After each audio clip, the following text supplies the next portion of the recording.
बहुत बहुत बधाइयां महाराज। सोमवार की एक चक्षु नरियल, एकाक्षु नरियल, श्रीफल, त्रिचक्षु एक चक्षु। श्रीफल देखा होगा नारियल, नारियल में पीछे की ओर जहां से जटा होती है और पकड़ के जहां से फोड़ते नारियल को, उस जटा के पास में 3 छिद्र होते हैं। शंकर भगवान को पूर्णता में देने वाला और शंकर भगवान के द्वारा संकट हरने वाला एक फल, वो कहलाता श्रीफल। आपको पशुपति व्रत में कहा था कि पशुपति व्रत में उद्यापन में ना तो आपको ब्राह्मण का भोजन कराना है, उद्यापन में ना कोई जोड़ा जिमाना है, उद्यापन में एक काम करना है। क्या बताया था कि शंकर भगवान को 108 बेलपत्र समर्पित करना। जब पशुपति व्रत आपके पूर्ण हो जाए, 5 सोमवार पूरे हो जाए, 108 बेलपत्र समर्पित कर देना। बेलपत्र नहीं हो तो 108 चावल के दाने समर्पित कर देना। वो ना बने 108 सफेद फूल समर्पित कर देना। 108 सफेद फूल भी नहीं हो, मूंग समर्पित कर देना। जो तुम्हारे पास में 108 वो समर्पित कर देना। और फिर एक श्रीफल नारियल लेना, उस पे 11 रुपए रखकर शंकर जी के मंदिर में शिव जी को समर्पित कर देना। ये उद्यापन हो गया पशुपति व्रत का। उस श्रीफल में, उस फल में, उस नारियल में 3 नेत्र होते हैं। नारियल का जहां जटा होती है, जहां से पकड़कर फोड़ते हैं, उसके उधर देखेंगे 3 नेत्र मिलेंगे, 3 छिद्र मिलेंगे। वो 3 चक्षु हैं। शंकर के 3 नेत्र हैं वो। और कितना सुंदर लिखा है महाराज, स्कंद पुराण के अंतर्गत वर्णन किया है, भविष्य पुराण के अंतर्गत स्मरण किया है। एक चक्षु नारियल मतलब 10,000 नारियल में एक नारियल ऐसा होता है, एक श्रीफल ऐसा होता है जिसके 3 नेत्र की जगह 1 नेत्र होता है। कितने नेत्र होते हैं? 1 नेत्र। जितने भाई बहन सुन रहे हैं बड़े ध्यान से सुनना महाराज। श्रीफल जो नारियल आप कलश पे रखते हो, जो नारियल आप मंदिर में ले जाते हो, पूजन करते हो, तो 3 चक्षु नारियल, 3 नेत्र वाला नारियल, अर्थात नारियल की जहां जटा होती है वहां उसके 3 नेत्र होते हैं, 3 चक्षु होते हैं। और एक चक्षु वाला, 1 नेत्र वाला 10 से 15,000 श्रीफल में, नारियल में एक नारियल ऐसा होता है जिसका 1 नेत्र होता है, उसमें 3 नेत्र नहीं होते, एक चक्षु। तो हमारा शिव पुराण कहती है, इसी तरह के लेटेस्ट वीडियो स्कंद पुराण कह रही है हमारे चैनल दर्शन। एक चक्षु जो नारियल होता है उसको शुक्रवार का जब प्रदोष पड़े, जिसको कहते हैं शुक्र प्रदोष। कौन सा प्रदोष होना चाहिए? शुक्रवार का प्रदोष। तो शुक्रवार के प्रदोष वाले दिन उस नारियल को एक बेलपत्री के साथ में महाराज अंदर तिजोरी में या अलमारी में, या आपकी जहां बरकत होती है, दुकान का जहां व्यापार व्यवसाय चलता है, अलमारी होती है या गुल्लक होती है या तिजोरी होती है या अलमारी होती है, उसमें उसको रख दिया जाता है। कब रखना है? शुक्रवार का प्रदोष के दिन। और शुक्र प्रदोष के दिन उसको रखने के बाद में दूसरा दिन, अर्थात शुक्र प्रदोष के दिन रख दो और शनिवार के दिन उसको निकाल लो।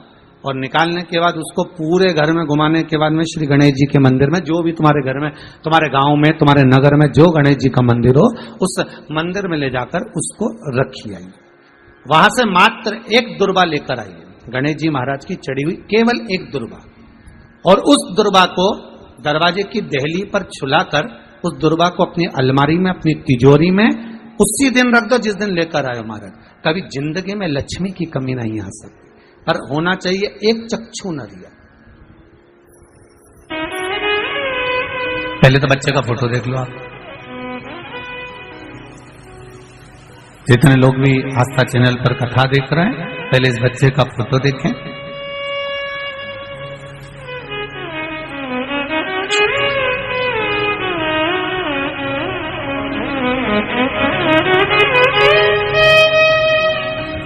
मेरा नाम मंजू बबन पांडे है। मैं औरंगाबाद महाराष्ट्र से आई हूं। कहीं बैठी हो तो हाथ हिलाइएगा, कहीं बैठी हो तो दोनों हाथ हिलाइएगा। अच्छा, उस वाले पंडाल में है क्या? तो दोनों हाथ हिलाइएगा एक बार। मेरा नाम मंजू बबन पांडे है।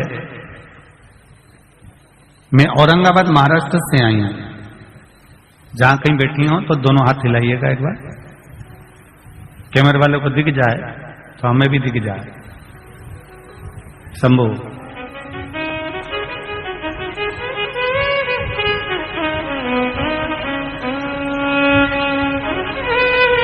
एक लोटा जल, टीवी के सामने सुनी हुई कथा का क्या वर्णन करूं गुरुजी। पाने के लिए मेरी 5 बेटियां हैं गुरुजी। दर्शनम को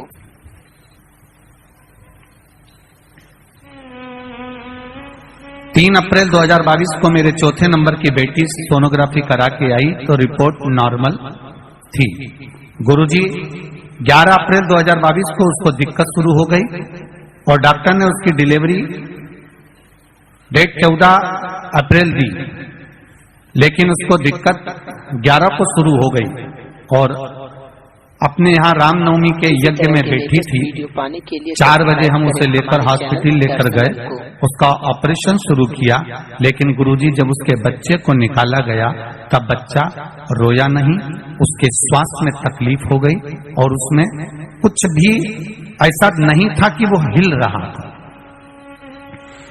डॉक्टर ने फेफड़ों में दिक्कत बता दी, ऐसा कहा इसको तुरंत दूसरे हॉस्पिटल में ले जाओ।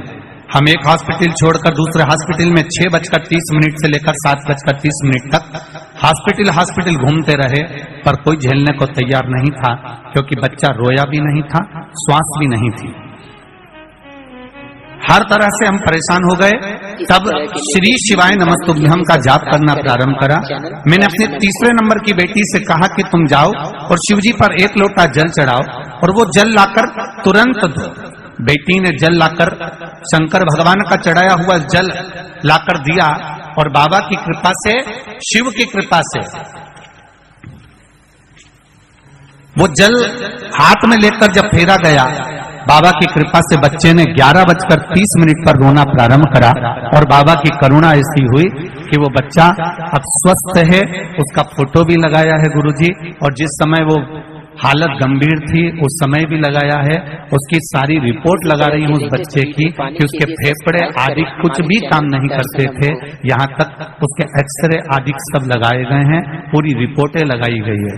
गुरुदेव, ये शिव शंकर का भरोसा और विश्वास है जो आज मेरी गोद में मेरा बाबा का प्रसाद है। ये शिव कृपा। हर हर शिव भक्ति में भगवान शंकर की अविरल भक्ति का जो सुख है। इसी तरह के लेटेस्ट वीडियो पाने के लिए सब्सक्राइब करें हमारे चैनल। भगवान शिव की अविरल भक्ति का जो आनंद है, वो आनंद कोई साधारण नहीं। बैठिए बहन, जहां कहीं भी अब बैठ जाइए। श्री शिवाय नमस्ते।